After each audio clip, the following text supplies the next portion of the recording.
Alright, so this is going to be a quick video just to show how I would make something like this part, both in SketchUp and also in Fusion 360, just as a quick demo of how much more powerful I think Fusion's modeling system is. So I'm just going to start a new SketchUp in here, and we'll start, and I'm not going to use the exact measurements from the drawing. I'm just going to do things kind of by eye just to make things quicker. So this is 10 by 10. We're going to pull it up 8 inches. So first thing we're going to do is set up some guides here. I'm going to bring in the edges here, 1 inch on each of these, and this is going to be where the taper of this block comes to, and then I'm going to come in 4 inches here and 4 inches here.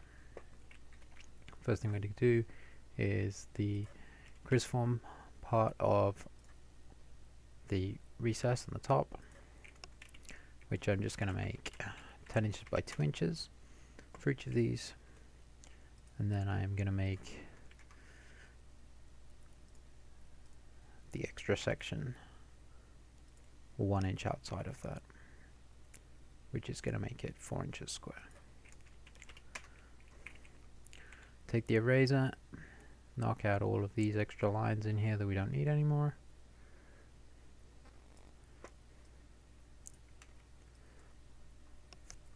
And we have our profile that we can push down.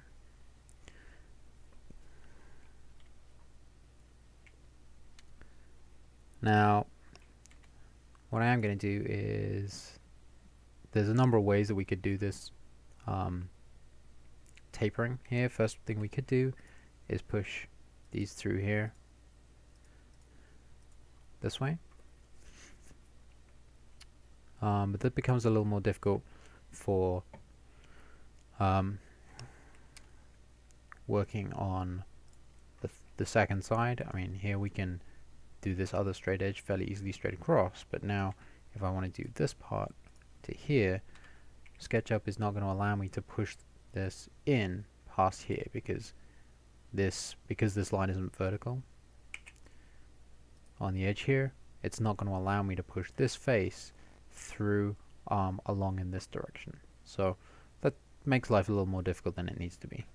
So let's roll this back out of here, and instead what I'm just going to do is draw a line from here down to here. So I'm going from that point down to the outer corner and do that all around.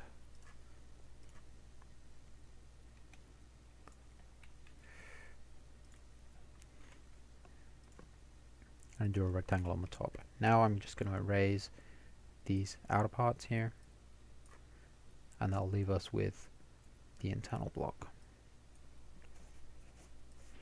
And we can take out the guides. Now at this point, I'm actually going to follow the process that Blueberry's used, and I'm going to push this profile down here. I'm going to push it down, let's say 1.5 inches, and then I'm going to change my face style to X-ray so that I can grab this edge here and just simply move it out to the face in each of these.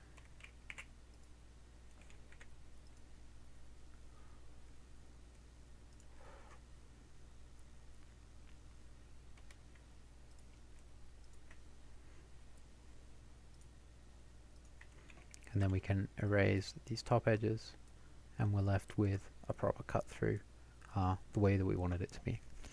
That's not super painful, but it would have been nice if we could just cut this out in a single piece and follow those faces down.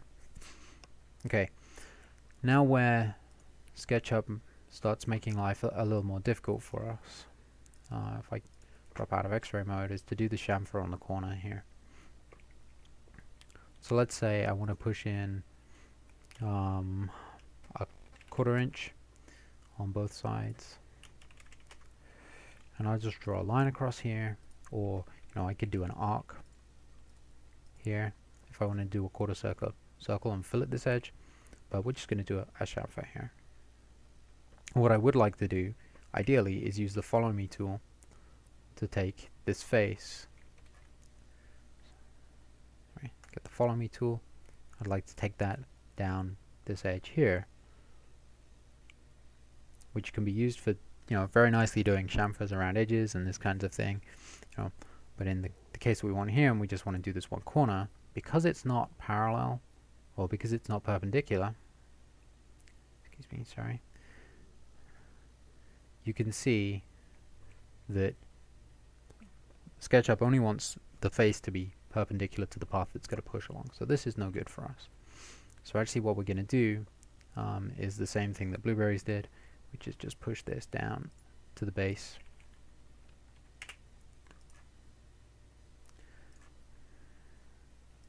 Go back into X-ray mode and move these guys out to the corner. And I won't bother repeating that on all four corners, but now I can just erase these lines again here, and you see we have the chamfer as you like. And we can adjust that by having set the line that we used to a different distance out. And that's basically our part completed at that point. Okay, now I'm going to switch over to Fusion360 and show you how I'd model this part in Fusion360. Personally, I believe it's a bit easier and a bit quicker.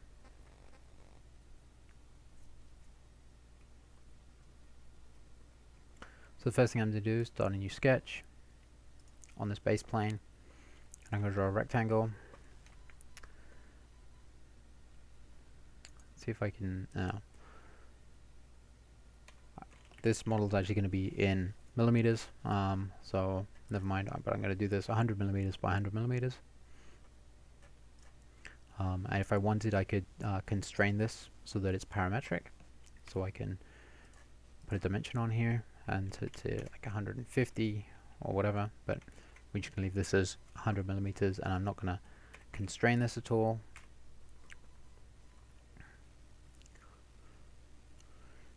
And then I'm going to construct an offset plane from here, and I'm going to go up 80 millimeters, and I'm going to start a new sketch on this construction plane. This is the outline of the previous part that I just created, or previous sketch that I just created.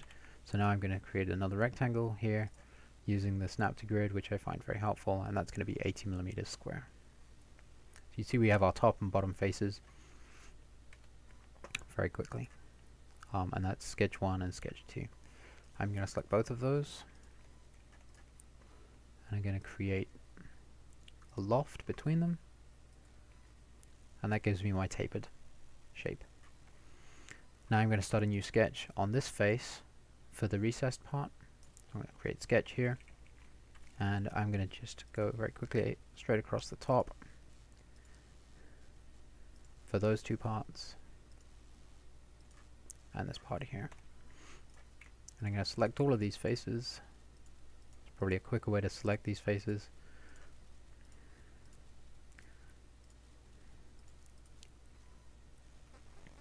And then I'm going to use the push-pull tool. I should have stopped the sketch first.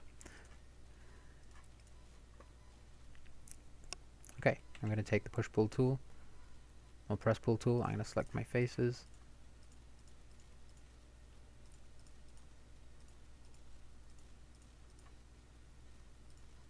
And the important part here is that this outline that we're going to cut out of the main body extends over the edges, and this is what allows us to very quickly and easily do a cutout that deals with the taper.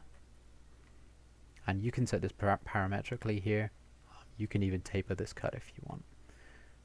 So that's going to go down 20 millimeters like this, and then we have our cutout shape. For the fillet on the edge, I'm going to use modify, and I'm going to select chamfer here, or I could do fillet if I want it rounded, but I'm going to do chamfer on this edges, select all my edges that I want, and then I'm going to select a 5 millimeter chamfer on these edges, and there we go. That's our finished part.